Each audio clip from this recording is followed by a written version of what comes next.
ये कपिल पाटिल साहब जो है बीजेपी है, तो सवाल ही नहीं पैदा होता कि कपिल पाटिल को वोट दिया जाए। वो तो हमारे साथ इतना गलत किया काम है, उनका कुछ काम ही नहीं है। मगर कपिल पाटिल को हटाने के लिए बालिया मामा बचाए। देखो उम्मीद थी बालिया मामा से कि जब अपन अगर वो आते हैं लेकिन जो अलायंस का है तो हम सपोर्ट करेंगे। मगर वो हमको मालूम पड़ा कि जो यहाँ के लोकल एनसीपी के सदर है, उन्होंने उसको मना किया है कि आना नहीं, रजा अकेडमी वाले के पास जाना नहीं। तो जो नीलेश सामरे भी मैदान में है तो उनके भी तो काफी काम वगैरह वर्क है जो कहीं ना कहीं आप। नहीं, बहुत वो आदमी खुद बहुत अच्छा आदमी है। और मैंने अभी उनकी जिजाऊ जो कमेटी है उसके डिटेल से हम लोगों ने मालूम भी किया। तो वो जो काम कर रहे हैं, मैं समझता हूँ कि ऐसा काम महाराष्ट्र में कोई नहीं कर रहा होगा।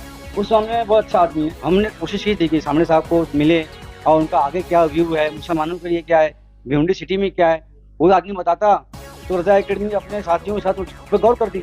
तभी तीनों में काम के मुकाबले में तो वही बेहतर है। 2024 के लोकसभा चुनाव को लेकर इस वक्त रजा एकेडमी के अध्यक्ष शकील रजा हमारे साथ मौजूद हैं।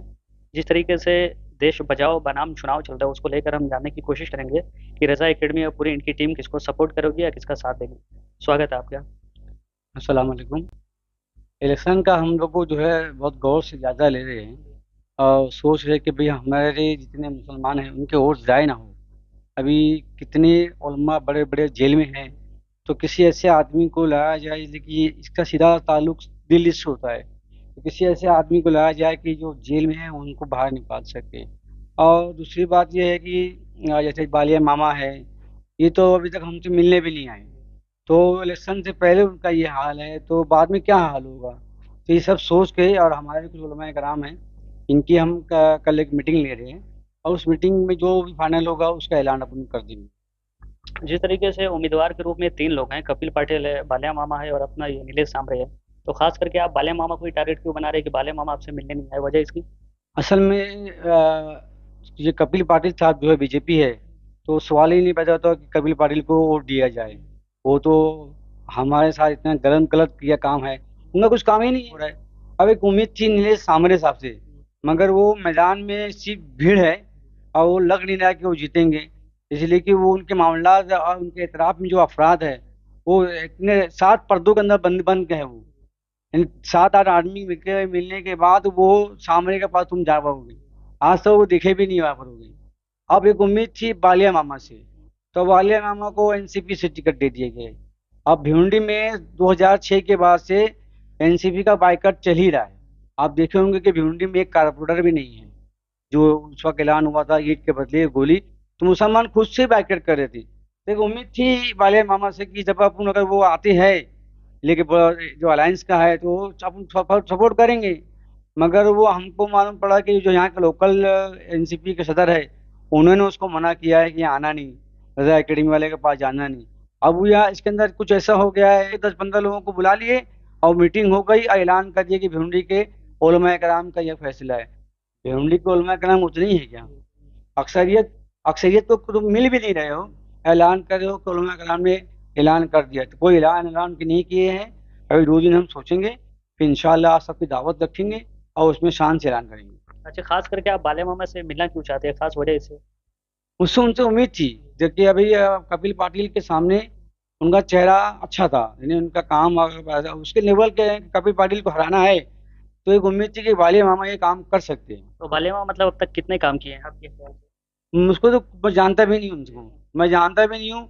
इससे पहले कांग्रेसी लोग जो है वो कांग्रेस बालिया मामा करते रहे, फिर झटके में संतोष शेट्टी को कुछ दिनों के लिए कांग्रेस में ले लिए और बाद में वापस दे दिए। मतलब बालिया मामा के इतने नाम हैं, उनके नाम की वजह से आप मिलना चाहते हैं, उनके काम के ताल्लुक नहीं, से तो कुछ मालूम। वो असल में अलायंस से खड़े हुए हैं। तो अब हमारी मजबूरी है, अगर कोई कांग्रेस है या कोई और ऐसा सब मिल के कैंडिडेट दिया है और अब बालिया मामा के अलावा कोई और ऑप्शन ऐसा होता जो कपिल पाटिल का मुकाबला कर सके तो हम उसको सपोर्ट करते। तो जो नीलेश सामरे भी मैदान में है तो उनके भी तो काफी काम वगैरह वर्क है जो कहीं ना कहीं आप। नहीं, बहुत वो आदमी खुद बहुत अच्छा आदमी है। और मैंने अभी उनकी जिजाऊ उनकी जो कमेटी है उसके डिटेल से हम लोगों ने मालूम भी किया। तो वो जो काम कर रहे हैं, मैं समझता हूँ कि ऐसा काम महाराष्ट्र में कोई नहीं कर रहा होगा। उस सामने बहुत अच्छा आदमी है, मगर वो उनके एतराफ जो लोग है वो उनको जितने नहीं देंगे।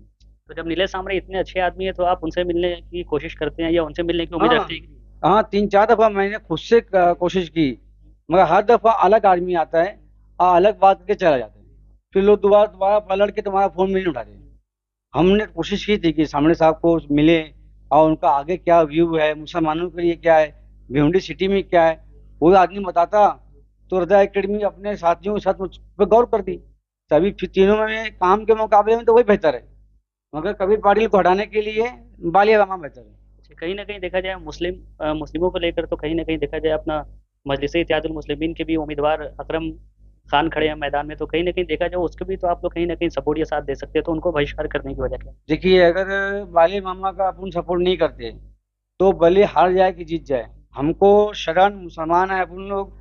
और तो हमारे जो उलमा कराम के साथ जो हो रहा है और पूरे हिंदुस्तान में मुसलमानों के साथ जो हो रहा है, तो उसके लिए तो अगर फतवा दे दे मांगे पूछेंगे किसी मुफ्ती से दे, तो वो बोलेंगे कि किसी मुसलमान कैंडिडेट को ही वोट देना चाहिए, गैर मुस्लिम को वोट देना भी नहीं जायज होगा। मगर ये हम इस बात नहीं कर रहे हैं। हाँ, ये बात है कि असदुद्दीन ओवैसी साहब जो काम कर रहे हैं, वो अभी तक उनके मुकाबले काम हो नहीं हो, कम से कम दुनिया में आवाज तो पहुंचा रहे हैं।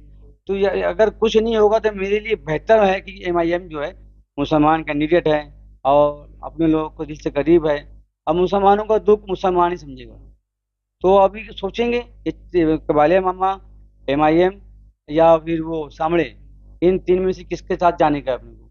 अगर तीनों में से किसी एक से अगर आपकी बात होगी या मुलाकात होगी, तो उसमें मतलब भिवंडी के आवाम के लिए, उलमाओं के लिए, अगर वो चुनाव जीत जाएंगे तो उनके लिए आपका खास मतलब कौन सी आप अपनी बात उनके आगे रखेंगे?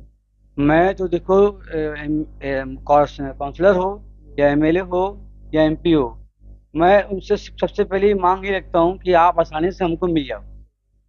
इसलिए कि उनसे मिलने के लिए वो आदमी जो है बीमार रहता है, मर जाता है। तो सबसे पहले है कि आसानी से आप मिल लो। आपके फला मेंबर, आपका सेक्रेटरी, ये सब तातम्मा नहीं हो।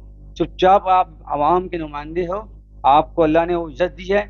कम से कम एक चलता फिरता गरीब आदमी भी उनसे मिल जाए, फिर उसके बाद वो अपना मसला उनके सामने रखेगा।